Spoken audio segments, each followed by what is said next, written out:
இன்னைக்கு evening work முடிச்சுட்டு நான் வந்துட்டு இருந்தேன். வேலூர் ஆரியன் பாளையம்ல இஃப்தியார் ஸ்நாக்ஸ் ஏற்கனவே நான் ஒரு பார்ட் 1 வீடியோ போட்டிருப்பேன். இது பார்ட் 2 வீடியோ. ஆரியன் பாளையம் கடத்தூர்ல இருக்கிற இந்த டிப்டாப் ஹோட்டல் ரொம்ப ஃபேமஸ். அதுக்கு பக்கத்துல இருக்கிற கடையில கூட இஃப்தியார் ஸ்நாக்ஸ் எல்லாம் வித்திட்டு இருக்காங்க. கடத்தூர்ல ஆசிஃப் பீஃப் ஸ்டால் இவங்க கூட இஃப்தியார் ஸ்நாக்ஸ் விக்கிறாங்க ஈவினிங் டைம்ல. ஈவினிங்ல இஃப்தியார் ஸ்நாக்ஸ், நைட்ல பீஃப் பிரியாணின்னு வித்திட்டு இருக்காங்க.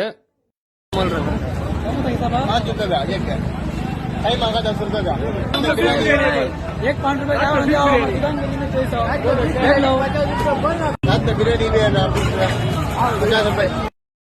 அதே லைன்ல இன்னும் கொஞ்சம் தூரம் வந்த மொஹபத் கா ஷர்பத்னு சொல்லி ஷர்பத் வித்துட்டு இருந்தாங்க. எவ்வளவுன்னா ஒரு கிளாஸ் 30 ரூபாய். मोहब्बत का शरबत 30 रुपए आ जाओ बे, आ जाओ बे, आ जाओ पूरे पूरे वीडियो में आते हैं हमें कहीं को बता हमारा माल हिसाब है आ जाओ बे, आ जाओ बे, आ जाओ. ஷர்பத் காலி ஆயிடுச்சு. நான் ஒரு கிளாஸ் வாங்கிட்டேன். இந்த வீடியோ உங்க ஃபேமிலி அண்ட் ஃப்ரெண்ட்ஸ்க்கு ஷேர் பண்ணுங்க. வீடியோஸ் கண்டினியூ பண்ணணும்னா நம்ம சேனலை சப்ஸ்கிரைப் அண்ட் ஃபாலோ பண்ணுங்க.